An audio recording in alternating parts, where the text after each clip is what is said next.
আলহামদুলিল্লাহ, গাছের কন্ডিশন এখন পর্যন্ত ঠিকঠাক আছে। অনেকেই বলতেছেন যে এই এত বর্ষায় কি করে স্প্রে করবো। আসলে দেখেন ভাই, আমিও স্প্রে করতে পারি না, আজকে 7 দিন হলো। তো এই স্প্রে না করার কারণেই কিন্তু গাছ এখন কুকড়িয়ে যাবে, অনেক গাছ কুকড়িয়ে যাবে। এই দেখেন অলরেডি নৌকার মতো হয়ে গেছে।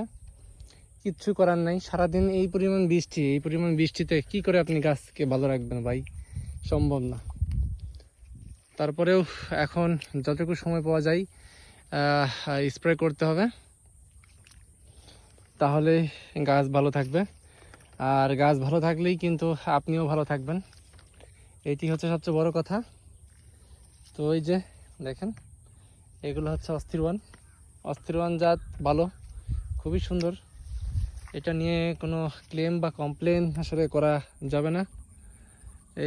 এইখানে দেখেন গাছগুলো সম্পূর্ণ,